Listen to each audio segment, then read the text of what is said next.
Hey guys, welcome to the Season 51 kickoff.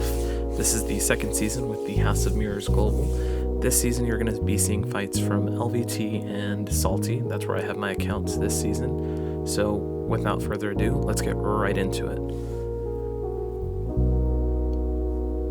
So the first set of fights you're going to see is from Salty. I'm going to be using Mr. Negative and Dr. Doom.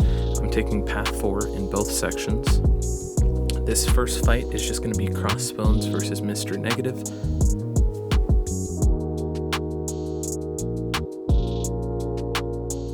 In this fight, Crossbones is going to be gaining a lot of passive furies because of the shrug off of debuffs. There's nothing too much that you have to be concerned in this fight. Only thing is, make sure that you don't build up his negative charges and not get the reverse controls on you.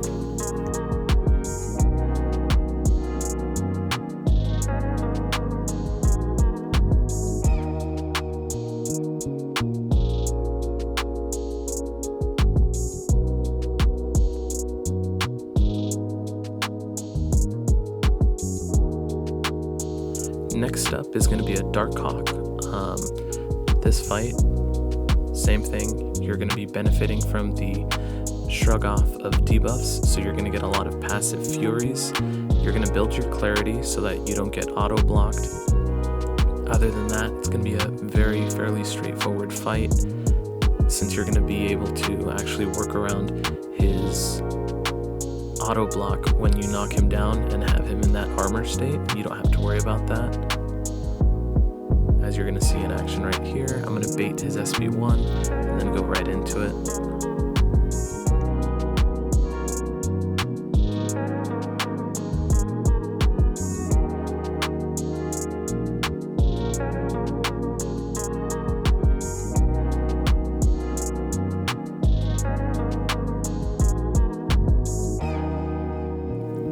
Next up is going to be the leader. I'm also using Crossbones for this fight.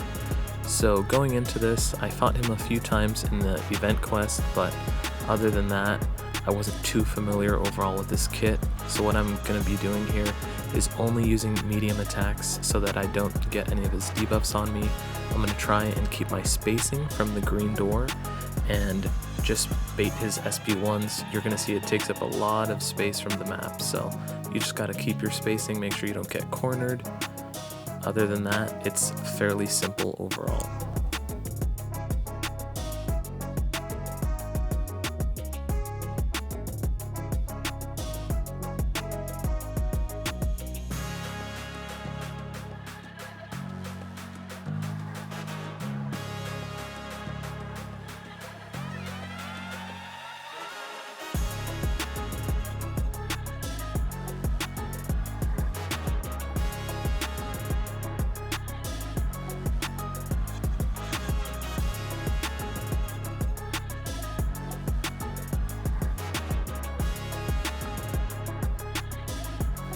Next up, I'm going to be fighting a Null with Dr. Doom. In this fight, I'm going to use a Power Start 1, a lot of Mystic Heavy boosting here. I'm trying to just go for my SP3 and bait an SP2 from him as much as possible, not to actually allow him to use the SP1. He's going to end up throwing it.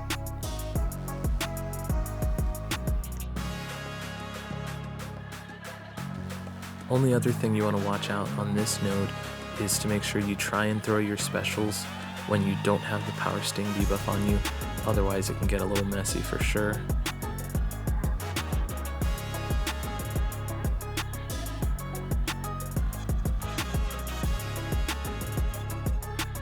At this point, I'm going to throw an SP3, and the fight is completely under control at this point. He'll go down without a hitch.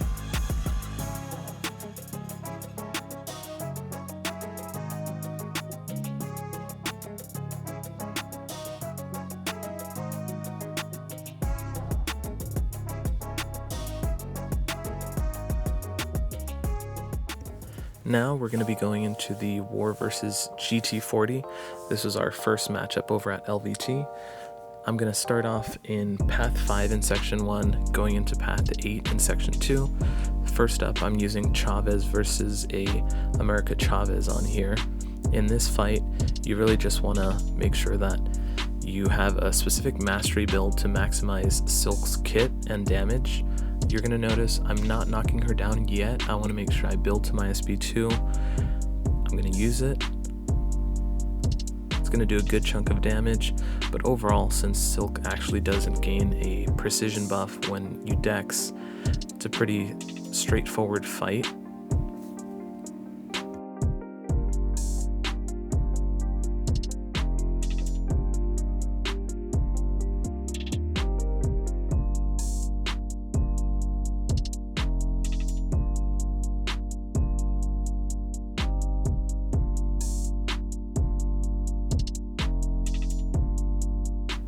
Next up, I'll be using Shuri for a red skull.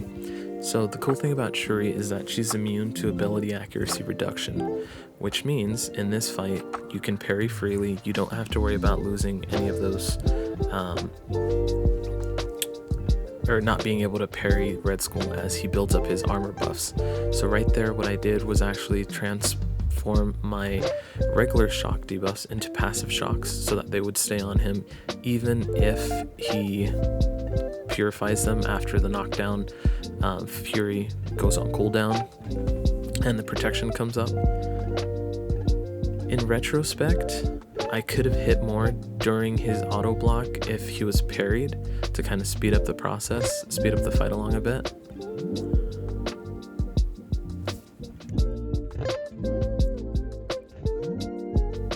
Overall, this fight never really got out of control. It was just a matter of speed and not getting cornered.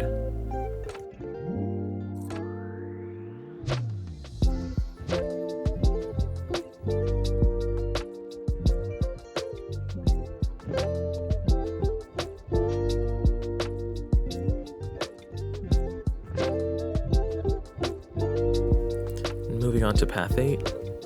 I'm taking a Negasonic Teenage Warhead with my Shuri. This fight did not go as I had planned. Sometimes you know things going into a fight, and then you do it, and it just doesn't go as planned. That's exactly what happened here. I knew that a Negasonic Teenage Warhead, her regular combo hits are projectile essentially, so you actually can't parry them effectively. So you're gonna see here, I'm going for intercepts. I'm gonna eat another special one from her, like that first one you saw. At that point, I'm gonna be shocked and just trying to make sure I don't die at this point.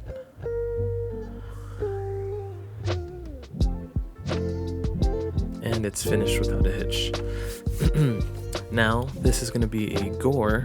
I'm using Longshot, Power Start 1, Mystic Boosts. I'm just going to go for 2 heavy attacks to get my Pure of Heart and put some unlucky debuffs on him, and the fight will be over pretty much as quickly as it started.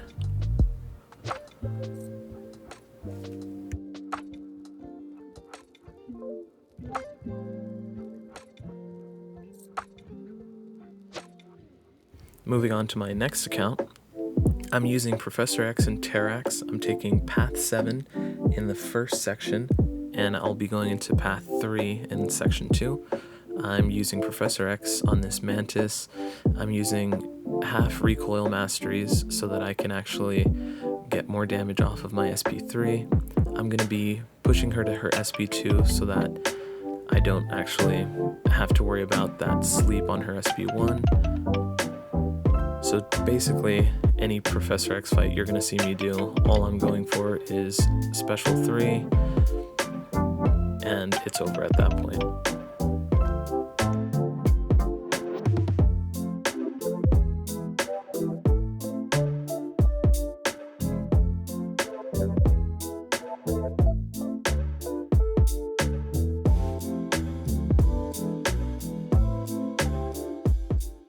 Next up is going to be a Terrax versus Penny Parker.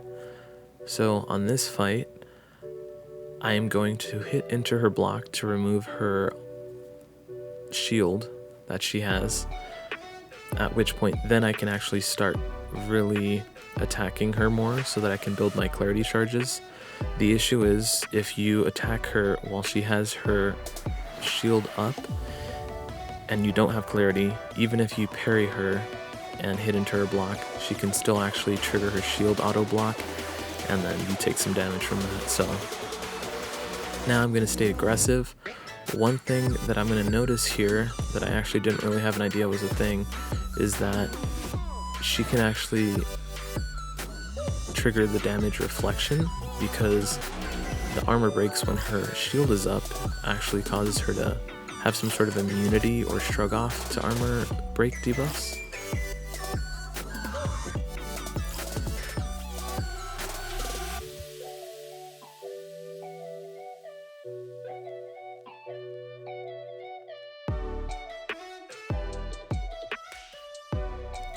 So in the adjustment in the fight, because I didn't really know exactly what was going on, what was triggering her to get the damage reflection up, I just primarily stopped utilizing my special attacks.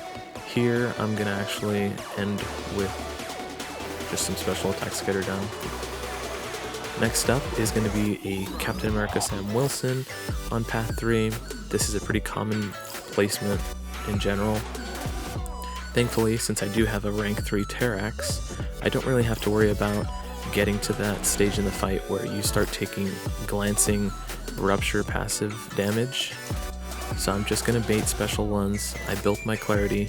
I'm going to stay aggressive, spam special ones, just because Terrax's special 1 actually has an increased ability accuracy for his armor breaks to actually happen.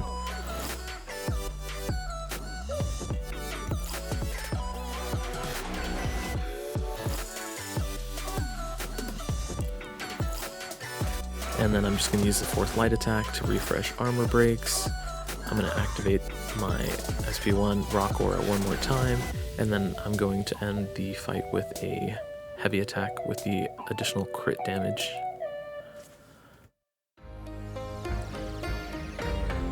Red Skull also on path 3. Same game plan as the Sam Wilson fight. I'm going to spam special ones, heavy attack before my rock field expires. Ideally, what I'd like to try to do is build to about 1.5 or 1 3/4 bars of power, so that I actually have enough power that the rock field will be up a substantial amount of time, and then that additional crit at the end from a heavy attack will be that much more potent.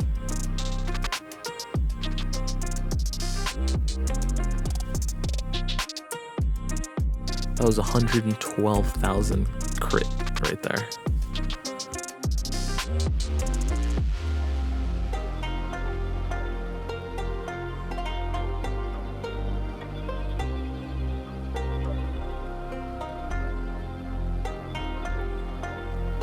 Next up is going to be a Professor X versus Photon. This is the Ebb and Flow Knockdown Mini. The main thing I have to keep in mind is her building her prowess. So you're going to see I try to actually keep that under control by using some light attacks, medium attacks.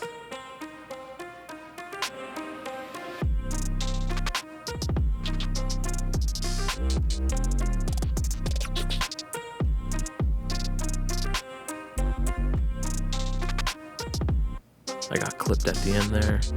I believe in this fight I actually used a invulnerability boost. However, at this point, it's over. Once you get to that special 3, the fight's just under control and all done. I'm going to finish off the war with a spot fight on the Hazard Shift Shock and Bleed mini. I used a Power Start 1 on this fight.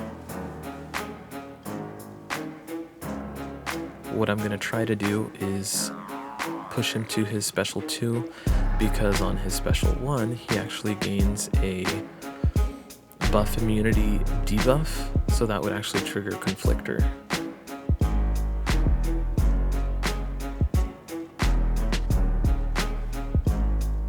Got to my SP3, and at this point just cycle them with my mutant power boosts, and it's over from here.